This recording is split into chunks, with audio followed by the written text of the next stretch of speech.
They're just terrible, terrible phrase. It's like nobody like ah. Okay, so here's a video that takes me absolutely ages to make because I'm always rambling and going off topic, and then my camera stops working because I run out of iPhone storage. I am still filming this on an iPhone. So people have me down as a theory guy, and I think theory is a necessary evil.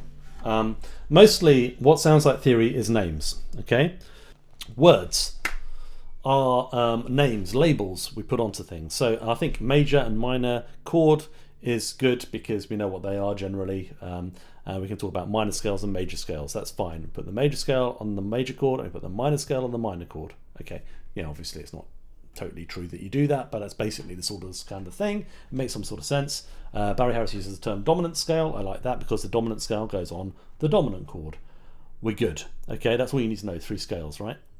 So that's how it works. I'm going to sort of go through what I think is actually the important part of theory, which is not naming things. Don't feel you have to name everything. This actually came up in a in an online seminar Barry Harris was doing recently. He said, don't have to name everything. And I was like, yes, that is exactly the problem. People get into the woods trying to name every note. Oh, it's a sharp 9 on this dominant chord. Oh, it's a this. Oh, it's a that. It doesn't matter.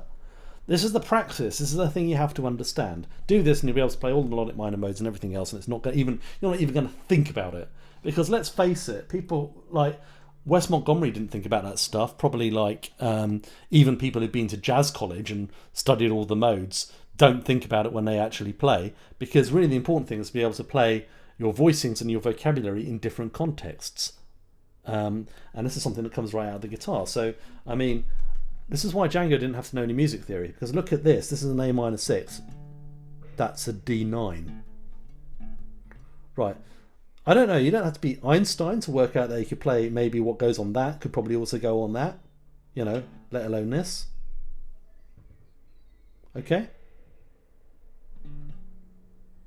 And those are basically, the main colours that you're going to come across, apart from the major chord, which is like that. Just play the notes in the major chord. I mean, everyone knows what the major scale sounds like anyway. It's not like we need to theorise about that particularly. We just hear it every day in the Western world, right? So this, that's a little bit more interesting. So, these connections are old. They go back to the early days of jazz. So when we talk about melodic minor theory, melodic minor harmony, anything else, what they're actually talking about is different ways to use, for instance, minor key language, and this has been going on since at least the early 1930s, and probably people who are more knowledgeable could trace it back to the 20s, right? This is old stuff, right? So this is the way it works. I'm going to come up with a nice bebop line on D minor. I'm going to nick this from Dizzy Gillespie's Groovin' High, and this is just like a little fragment of a line. It goes on from there, but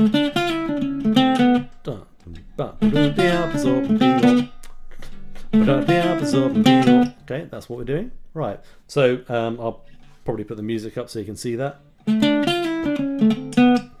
Now we can get into the woods with this. We can talk about, it's a D minor triad here. We're going down the scale. It's like the melodic minor scale maybe with an added half note, half step. It doesn't matter. None of that stuff matters. All that matters is that it's a D minor line. It goes over the D minor chord. It's got hip rhythm to it as well. Swings, right? At least it does if you play it right. Okay? D minor. Right. What do we know? We know the D minor chord goes with the G7. Okay, we know that. So maybe we can play what we have on D minor over G7. We played enough songs, hopefully, to realise that. Autumn Leaves. Different key, but same relationship. C minor, F7. Right. Okay. Can we play this over G7? Yes, we can. Okay, great. Okay. What other things might we know about playing songs? Well, we might know, for instance, that if we want a jazz kind of altered, cool kind of tonality, we can take that G7 chord and, for instance, a 2-5-1, and we can actually flip it for a chord a tritone away. We might not necessarily know what that is, but maybe just a half step up from the target chord. That might be an easier way to think about it.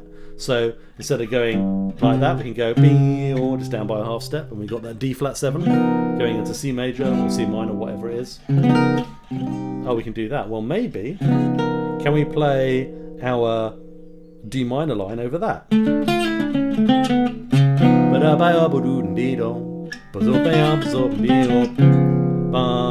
Yes, we can. Okay, that's cool. Can we play it over? Well, we know that minor 7 flat 5 chords don't exist. I mean, you know that, right? They're just inversions of minor 6s. The B minor 7 flat 5 is just an inversion of D minor 6. Well, that's D minor. We're going to play our D minor stuff on that.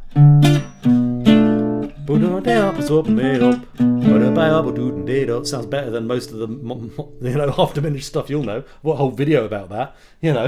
Great. Okay, can we play it over major? Right, relative major? Yeah, we can. It sounds a bit more exotic, a bit more unusual. Usually they do over the major, because the major is actually a very simple sound. It's normally where you're headed, rather than a sound you're sort of aiming to evoke in its own right. But if you're playing sort of Alan Holdsworth style music, that kind of tonality, Lydian with a raised fifth, that's kind of, that's what we're calling it, right? If we've got to use the terminology, but really it's just playing D minor over F major, right? So you're going to find within that all kinds of interesting notes that are nice to hang on to. So for instance, maybe you like this note. That note there, which is, the leading seventh of the key. It's the natural seventh of the minor key. So if I play a line like this. It's like a Barry Harris line. Sort of thing you practice in Barry Harris class. Okay. Obviously works great over D minor. Works brilliantly over G7. Works brilliantly over the D flat 7 as well. Works great over B minor 7 flat 5. And it gives you that exotic major sound, right? This is more important to know. By the way, I just played all the melodic minor harmony that you generally use in jazz. I didn't use the names because they're not important unless you're doing a degree in jazz and you've got some nerdy exam you have to do on Tuesday, in which case you've got to remember all the stupid names that, by the way, are already a bastardized mix of Latin and Greek, and they are both useless as descriptors that are usefully and simple for the student to understand. So for instance, okay, over a 7 sharp 11 chord, you've got to play Lydian dominant. Great. What is that? Well, why don't you just call it a 7 sharp 11 chord? Anyway, that's a rant for another day. 7 sharp 11 scale, right, even. The name is ugly. The name is not helpful to the student, and it doesn't have any basis in historical roots of these scales either. Like, Dorian, Lydian, Phrygian. You can argue these names are beautiful. They have an evocativeness. But Lydian dominant is just an ugly lump of a name. It's not helpful. It's bad enough saying that we play the mixed Lydian scale over the dominant chord. And I think this is what Barry Harris kind of means when he refuses to use the Greek labels, because really, you're bringing in something which is not necessary to play the music. And if I now say, okay, these are our relationships, we're playing melodic minor over D minor, Lydian dominant over G7, the altered scale or super Locrian over D flat 7, Locrian sharp 2 over B minor 7 flat 5, Lydian augmented over F major, you're like, oh, now it sounds really complicated. And the reason why it sounds complicated is because the names are stupid. It's not because you are stupid. Okay? And this is the problem with music education, basically. And it really annoys me. And I think, if I can explain the praxis of it to you very simply like this, and hopefully it's made some sense to start off with, hopefully you can see that I am not actually a theory fan, and the names are not really that important to me. What's much more important to me is this other fancy Greek word which you can use, which is praxis. I like praxis, not music theory. Hope that clears that up. Right, so I realise I've got to give you some quick practical advice on how to apply this to a tune. We're going to use Autumn Leaves on the G minor. And we're going to use this minor thing. So basically we're thinking of it as a bunch of minors. This is an approach that I use on so many of my videos, and I'm sorry if I'm repeating myself. People still seem to find this useful because I think it's really straightforward, hopefully, but at the same time might take a bit of time to kind of get into your mind as an idea. So for instance, on this progression we're going to use C minor on the F7, and then we're going to use the tritone substitution F sharp minor on F7, right? And then we're going to go to a nice resolution B flat. We're going to ignore the E flat major 7th chord. That's just we could play B flat on that and that sounds great. And then we're going to go A minor 7 flat 5, which is of course still C minor.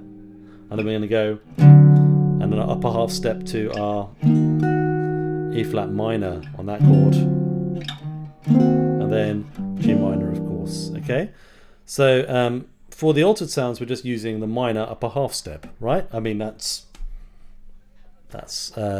comes out of what we had earlier with the D minor and D flat major 7th, sorry, D flat 13 or whatever it was, and then C major, right? That relationship, but there's also that relationship. Okay, so we're thinking about 2 5s, we're thinking about 2 5s with the tritone sub in them. Hopefully that makes some sort of sense if you spent time playing. Or you could just think of minor upper half step. Okay, we'll try this with Autumn Leaves.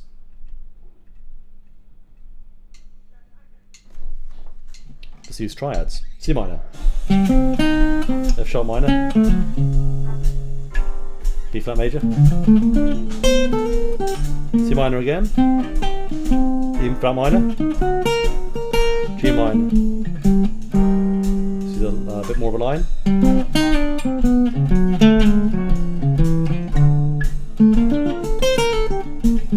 Okay, C minor.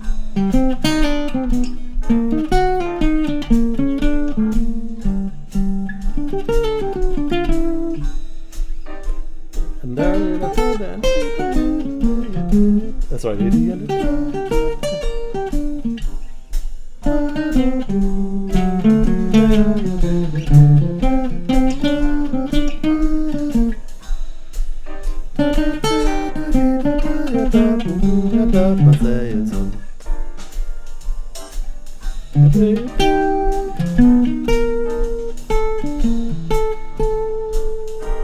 Okay, so all of the ideas I'm using there are based around the same idea, basically.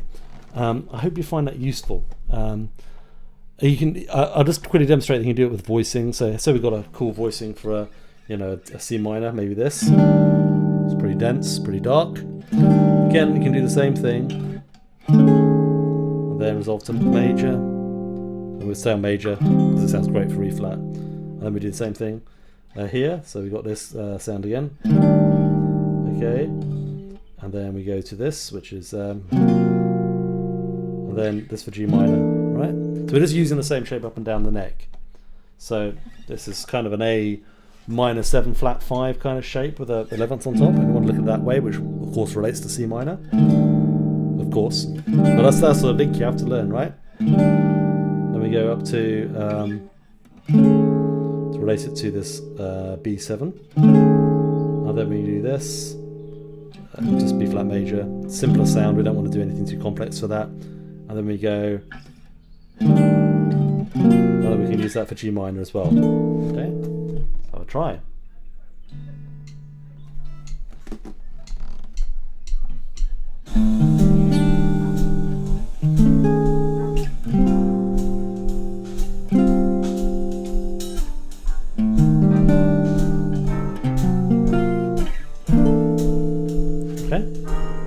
Of course, as you get more sophisticated, you might want to find ways to invert that voicing so you can have different, so you can voice lead it a bit more. You're not just sliding up and down the neck, but that's the basic idea of it, right?